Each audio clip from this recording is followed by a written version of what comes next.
పప్పు తిని బోరు కొడితే ఇలా పప్పు రసం ట్రై చేయండి. హాయ్ ఫ్రెండ్స్, విరాజీస్ కిచెన్ స్వాగతం సుస్వాగతం. ఈ రోజు మనం పప్పుతో వెరైటీగా లంచ్ బాక్స్ రెసిపీ చేస్తున్నామండి. అదే అండి పప్పు రసము, అలాగే పప్పు చట్నీ అండి. మనం ఎప్పుడు నార్మల్ పప్పు, టమాటా పప్పు, బీరకాయ పప్పు, వంకాయ పప్పు అని చేస్తూనే ఉంటాం కదండి. ఇలా ఒక్కసారి పప్పు రసము, పప్పు చట్నీ చేసినట్లయితే చాలా ఇష్టంగా తింటారండి. మన ఇంట్లో వాళ్ళు కూడా మెచ్చుకుంటారండి. ఇంకెందుకు ఆలస్యం, ఆటలాడుతూ చేసేద్దాం, చూసేద్దాం రండి. మన కందిపప్పు చట్నీ కావాల్సిన పదార్థాలు చూద్దాం రండి. అరకప్పు కందిపప్పు, 1 స్పూన్ ధనియాలు, కొద్దిగా జీలకర్ర, మీడియం సైజు ఎర్రగడ్డ ఒకటి, ఒక మీడియం సైజు టమోటా, నాటి టమోటా తీసుకున్నానండి, ఒక చిన్న ఉసిరికాయ సైజు చింతపండు, కారంకి సరిపడా గుంటూరు మిరపకాయలు తీసుకున్నానండి. ఇక్కడ నేను 10 మిరపకాయలు తీసుకున్నాను. మీకు కావాల్సినంత చూసి తీసుకోండి. ఒక తెల్లగడ్డ, అది కూడా నేను తొక్క తీయలేదండి, ఇలానే తీసుకున్నాను. చట్నీకే కదండి, కాబట్టి ఇలా వేస్తేనే బాగుంటుందండి. ఇదంతా వేయించుకొని రుబ్బుతాం కాబట్టి టేస్ట్ అయితే బాగుంటుందండి. తొక్క తీయాల్సిన అవసరం లేదు. ముందుగా ఎర్రగడ్డ, టమోటా కడిగి కట్ చేసుకునేద్దామండి. ఎర్రగడ్డ చట్నీకే కాబట్టి మిక్సీకి వేస్తాం కదండి, కాబట్టి చిన్నగా అవసరం లేదండి. పెద్దగానే కట్ చేసుకోవచ్చు. అది వేయించి మిక్సీ పట్టేదాని వల్ల చిన్నవి అవసరం లేదు. చూడండి, నేను ఈ సైజులో కట్ చేస్తున్నాను. అలాగే టమాటో కూడా కొంచెం పెద్దవే కట్ చేశానండి. టమాటా మీరు ఇంకా ఒకటి వేసుకోవాలన్నా వేసుకోవచ్చండి. వేసుకునేటప్పుడు చింతపండు అనేది చూసి వేసుకోండి, ఎందుకంటే ఎక్కువ పులుపు అయిపోతేనూ బాగుండదు. కందిపప్పు చట్నీ వేయించుకునేకి ఆయిల్ వేసుకున్నానండి. ఆయిల్ వేడెక్కింది. ఫస్ట్ మనం కందిపప్పు వేసుకోవాలండి. కందిపప్పు కొంచెం వేగినాక మళ్ళీ ఎండుమిరపకాయలు ఇవి వేసుకుందామండి. కందిపప్పు వేయించేటప్పుడు మంట అనేది మీడియం ఫ్లేమ్లో పెట్టుకోండి.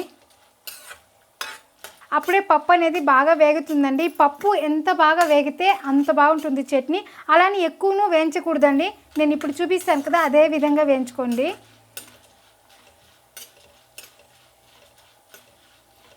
కందిపప్పు అన్నీ వేసి వేయించుకునేకి ఇబ్బంది అనిపిస్తే కూడా మీరు కందిపప్పు ఫస్ట్ వేయించి పక్కన తీసుకోవచ్చండి. మళ్ళీ అన్నీ వేయించుకొని కూడా మిక్స్ చేసుకోవచ్చు. కందిపప్పు అర్ధం వేగింది. ఇప్పుడు ధనియాలు వేసుకుందాం, అలాగే జీలకర్ర,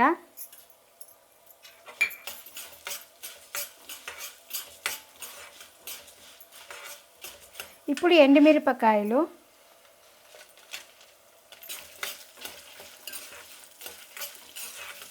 చూడండి కందిపప్పు అనేది గోల్డ్ కలర్ వచ్చింది. ఇప్పుడు ఎర్రగడ్డ వేసుకుందాం.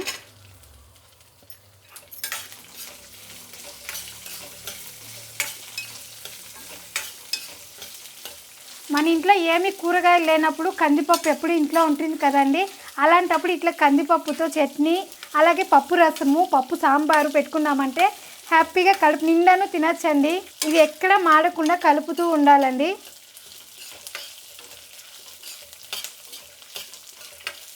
ఇప్పుడు తెల్లగడ్డ వేసుకుందాం.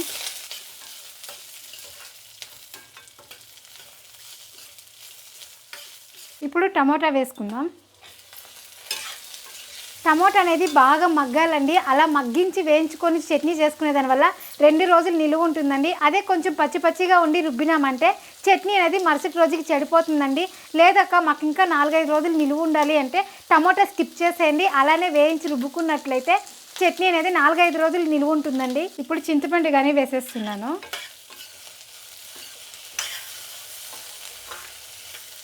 ఇలా టమోటా వేసేసిన తర్వాత మంట అనేది తక్కువలో పెట్టుకొని అప్పుడప్పుడు కలబెడుతూ ఉండాలండి.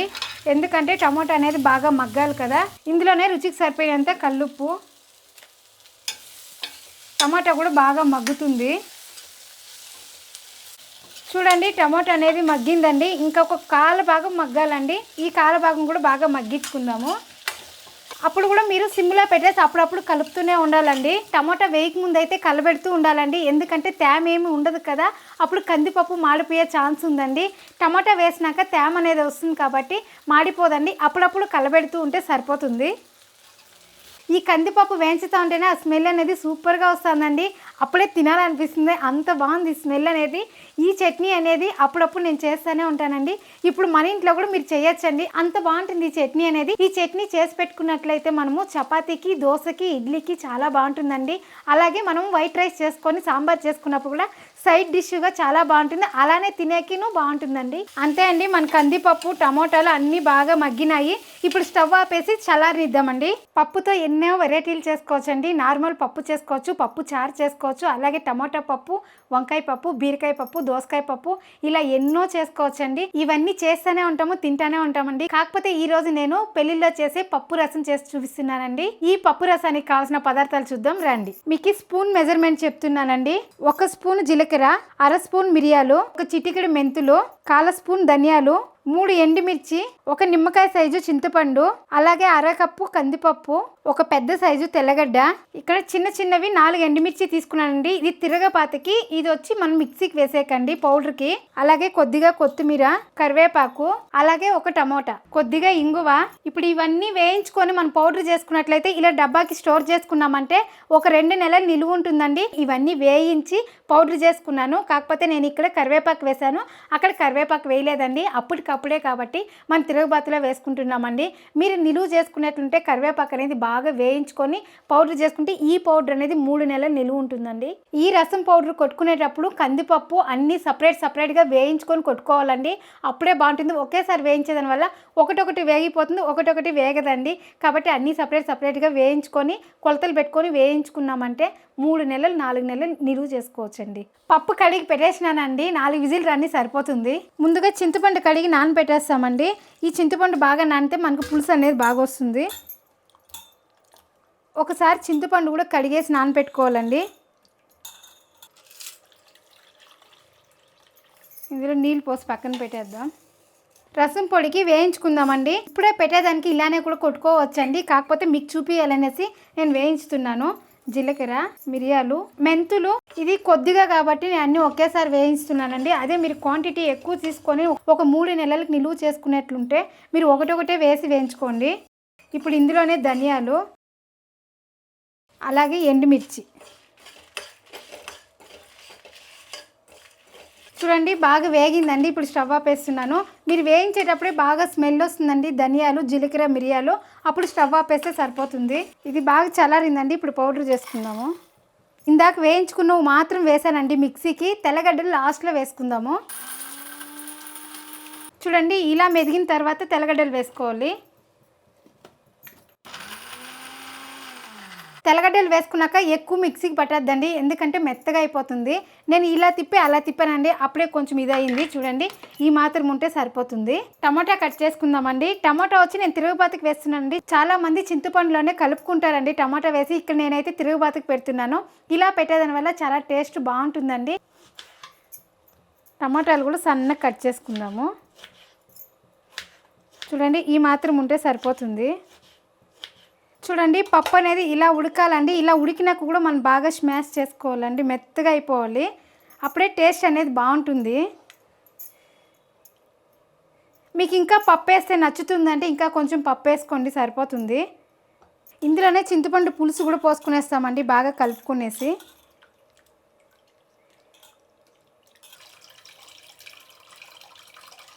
ఎండుమిరపకాయలు కూడా ఇలా తుంచుకునేస్తామండి. పెళ్ళిళ్ళ స్టైల్ అంటేనే పచ్చిమిర్చి వేస్తారండి, కాకపోతే నేను ఇక్కడ ఎండుమిర్చి వేస్తున్నాను. టేస్ట్ అంతా ఒకటే అండి, కాకపోతే కొంతమందికి నచ్చదు కదండి పచ్చిమిర్చి వేస్తే. అలాంటి వాళ్ళు ఇలా ఎండుమిర్చి వేసుకోండి, నచ్చుతుందంటే పచ్చిమిర్చి వేసుకోండి. ఇప్పుడు ఆయిల్ వేసుకుందాము. ఆవాలు, ఇప్పుడు ఎండుమిర్చి వేసుకుందాం. చూడండి ఈ మాత్రం వేగితే సరిపోతుంది. టమాటా వేసుకుందాం.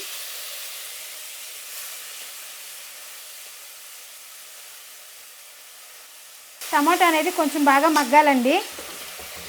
టమాటా మగ్గడానికి కొద్దిగా కల్లుప్పు వేస్తున్నాను. మళ్ళీ చూసి వేసుకుందామండి ఉప్పు. ఇందులోనే కరివేపాకు,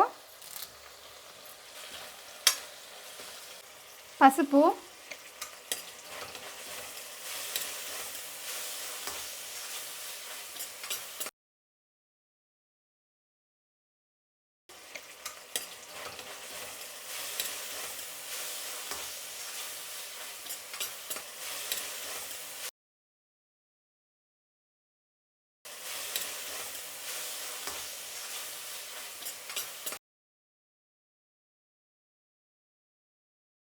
ఇప్పుడు దీనికి కొద్దిగా నీళ్ళు వేసుకుందామండి. రుచికి సరిపోయినంత కల్లుప్పు. ఆల్రెడీ మనం వేసాం కదా, అందుకే కొద్దిగా వేసినాను. ఇప్పుడు కొత్తిమీర, ఇంగువండి. నేను ఎప్పుడు రసానికి వేసినా ఇట్లా లాస్ట్లోనే వేస్తానండి. అంతా వేసేసినాక చాలామంది తిరుగుబాతికి వేస్తారండి. ఇప్పుడు అన్నీ వేసేసామండి. ఒకసారి కలుపుకొని మనం ఉప్పు చెక్ చేసుకోవచ్చును. ఉప్పు ఏమైనా తక్కువ ఉంటే వేసుకోవచ్చండి. చూసారా మన రసం ఎంత బాగుందో. ఇది మామూలు రసం లాగా పల్సగా ఉండదండి, కొంచెం థిక్నెస్ అనేది వస్తుంది. చాలా బాగుంటుందండి. ఇలా చేసుకున్నారంటే మీరు ఒకసారి ట్రై చేయండి. ఎలా వచ్చిందో నాకు ఒక చిన్న కామెంట్ చేయండి. ఇప్పుడు రసం అయితే అయిపోయినట్లేండి. కాకపోతే పైన నురుగు అనేది రావాలండి. నురుగు వచ్చినాక స్టవ్ ఆపేస్తాము. మా పక్క వచ్చి రసం ఎప్పుడు నురుగు వచ్చిందంటే స్టవ్ ఆపేస్తారండి. పప్పు వేసి పచ్చిమిర్చి వేసినట్లయితే బాగా ఉడక పెడతారండి. ఒక్కొక్క ఊర్లో ఒక్కొక్కలాగా చేస్తారండి. ఇప్పుడు నా స్టైల్లో నురుగు వస్తేనే స్టవ్ ఆపేస్తాము. ఇంకొకటి అండి, నేనైతే మూత పెట్టి నురుగు రానిలేదండి. ఎందుకంటే మా పక్క అయితే రసం తిరుగుబాతి పెట్టినాక మూత పెట్టమండి, అలానే చేస్తున్నాను. ఇప్పుడు మూత పెట్టలేదు, మూత మళ్ళీ పెడతామండి. నురుగు వచ్చి స్టవ్ ఆపేస్తాం కదా, అప్పుడు పెట్టుకుందాం. మన రసం నురుగు వచ్చే లోపల మన చట్నీ మిక్సీ పెట్టేద్దామండి. చట్నీకి అయితే అంత చల్లగా అయిపోయింది. మీకు మిరపకాయలు ఎక్కువ వేసేసి అక్క కారం అయ్యే మారుంది ఏం చేయాలనేసి డౌట్ వస్తుందండి. ఈ స్టేజ్లో మీరు కావాలంటే మిరపకాయలు తీసేయచ్చండి. నేను నీళ్ళు కానీ వేయలేదండి, అట్లే మిక్సీ పడుతున్నాను. మీకు మెదగలేదంటే ఇంకొంచెం నీళ్ళు వేసుకోండి. చూడండి ఈ మాత్రం రుబ్బుకుంటే సరిపోతుందండి. మీకు కావాలంటే ఎర్రగడ్డలు వేసి పోపు పెట్టుకోండి, లేదంటే పచ్చి ఎర్రగడ్డలు సన్నగా కట్ చేసి కూడా వేసుకోండి, చాలా బాగుంటుంది. చూడండి నురుగు కట్టిందండి. ఇప్పుడు స్టవ్ ఆపేస్తున్నాను. ఇక్కడ చూడండి ఉడికేది కూడా స్టార్ట్ అయింది. చట్నీ అయితే రెడీ అయిపోయిందండి. రసము రెడీ అయిపోయిందండి. ఇప్పుడు మనము ఈ రెండింటికి కాంబినేషన్గా ఒక తాలింపు ఉంటేనే కదండి బాగుంటుంది మధ్యాహ్నం లంచ్ బాక్స్కి. నేను ఇక్కడ బీట్రూట్ తాలింపు చేస్తున్నానండి. అది కూడా సింపుల్గా హోటల్ స్టైల్లో చేస్తున్నాను. దానికి కావాల్సిన పదార్థాలు చూద్దాం రండి. చిన్నవి మీడియం సైజు 2 ఎర్రగడ్డలు, 2 బీట్రూట్, అరకప్పు పుట్నాల పప్పు, ఒక అర్ధం తెల్లగడ్డ, కొద్దిగా కరివేపాకు, కొద్దిగా ఆయిల్ వేసుకుందాం. బీట్రూట్ అయితే తొక్క తీయేసినామండి. ఇప్పుడు కట్ చేసుకుందాము. ఇలా కట్ చేసుకుంటే మనకు ఒకే సైజులో వస్తుందండి బీట్రూట్ అన్నీ. ఇక్కడ నేను బీట్రూట్ని ఇలా కట్ చేసుకున్నానండి. ఇలా కట్ చేసుకునే దానివల్ల బిన్నె కూడా వేగిపోతుంది. ఇలా 2గా కట్ చేసుకున్న తర్వాత ఇలా సన్నగా పొడవుగా కట్ చేసుకుందాము. చూడండి ఈ సైజులో వస్తుంది. అన్నీ ఇలా కట్ చేసుకునేద్దాం. బిన్నె కూడా వేగుతుందండి. చాలా పెద్దవి కాదు, చిన్నవి కాదు, మీడియంగా ఉంటుంది. మన బీట్రూట్ తాలింపుకి కొద్దిగా ఆయిల్ వేసుకుందాం. అలాగే ఆవాలు, కొద్దిగా శనగపప్పు. ఎక్కువ వేగకూడదండి ఈ తాలింపుకి శనగపప్పు అనేది, లైట్గా వేగితే సరిపోతుంది. ఇప్పుడు ఎర్రగడ్డలు కూడా నేను మీడియంగా కట్ చేసుకున్నాను. ఇందులోనే కరివేపాకు,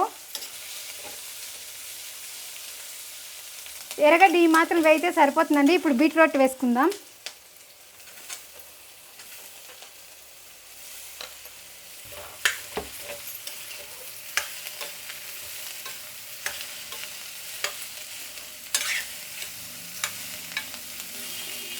మూత పెట్టి కొంచెంసేపు మగ్గించుకుందామండి. కొంచెం ఫాస్ట్లో మగ్గుతుంది. మంట కూడా కొంచెం తగ్గించేద్దాం.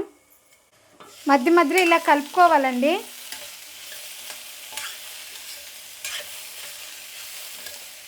ఇప్పుడు మూత పెట్టేద్దాం. ఇప్పుడు మళ్ళీ చూద్దామండి. ఇలా 4-5 సార్లు కలుపుకోవాలండి.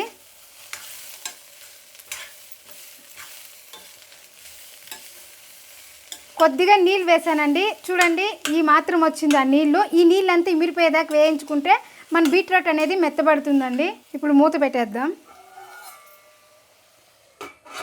కాసేపు తర్వాత చూద్దాం రండి. చూడండి నీళ్ళు కూడా ఇమిరిపోయినాయండి. మనం ఈ స్టేజ్లో రుచికి సరిపోయినంత సాల్ట్ వేసుకుందాం. అలాగే కొద్దిగా కారము, ఉప్పు కారం వేసాం కదండి. ఇంకొక 2 నిమిషాలు మగ్గించుకునేద్దాము, సరిపోతుంది. మన బీట్రూట్ బాగా వేగిపోయిందండి. ఇప్పుడు దీనికి పప్పుల పొడి వేద్దామండి. మన పుట్నాల పప్పు చూపించాను కదా, పుట్నాల పప్పు అలాగే తెల్లగడ్డ 2 మిక్సీ పట్టానండి. ఇందులో వేసుకుందాము. కొబ్బరి కానీ వేసుకోవచ్చండి, పచ్చి కొబ్బరి తురుము, లేదా పల్లీల పలుకు కానీ వేసుకోవచ్చు. కాకపోతే ఈరోజు నేను పుట్నాల పొడి వేస్తున్నానండి. ఈ టేస్ట్ ఒక డిఫరెంట్గా బాగుంటుందండి. తెల్లగడ్డలు, పుట్నాల పప్పు 2 మిక్సీకి వేసాను. అంతే అండి, మన బీట్రూట్ తాలింపు రెడీ అయిపోయింది. ఇప్పుడు స్టవ్ ఆపేద్దాం. అంతే అండి, వంట అయిపోయిందండి. కాకపోతే లంచ్ బాక్స్ అయితే కట్టలేదండి, అందరూ ఇంట్లోనే ఉండారు. మధ్యాహ్నానికే చేశానండి వంట. ఇప్పుడు ప్లేట్లో వేసుకొని టేస్ట్ చూద్దామండి. వేడి వేడి వైట్ రైసు. ఇప్పుడు మనం ఫస్ట్ ముందుగా చట్నీలో ట్రై చేస్తామండి. అలానే కొద్దిగా తాలింపు. అన్నం వేడి వేడిగా ఉందండి. చట్నీ ఎక్కువ కలుపుకుంటేనే నాకు నచ్చుతుందండి, కాబట్టి ఎక్కువే కలుపుకుంటున్నాను నేను. టేస్ట్ చూద్దాం.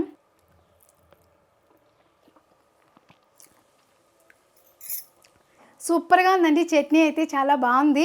అలానే తాలింపుతో ట్రై చేద్దామండి.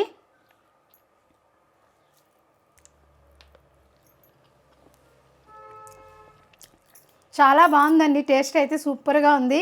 ఇప్పుడు పప్పు చట్నీ చూసాం కదండి, ఇప్పుడు పప్పు రసం చూద్దాము. చూస్తుంటేనే నోరు ఊరుతుంది కదండి. పప్పు ఎక్కడా కనిపించదండి, మనం బాగా స్మాష్ చేసినాం కదా, కాబట్టి పప్పు ఎక్కడా కనిపించదు. ఇప్పుడు టేస్ట్ చూద్దామండి. అన్నం చల్లారింది, రసం అయితే వేడిగా ఉందండి.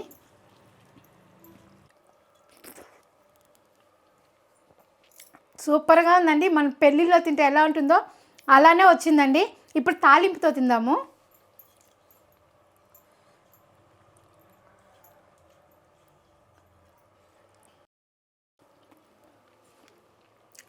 అమృతం లాగుందండి, చాలా బాగుందండి. ఈ పప్పు రసం లాగానే మన ఛానల్లో టమాటా పప్పు ఉందండి, ఇక్కడ క్లిక్ చేసి చూడండి. దానికి కాంబినేషన్గా వడగాని చేశాను, అది సూపర్గా ఉందండి. మరొక వీడియోతో మళ్ళీ కలుద్దాం. బాయ్.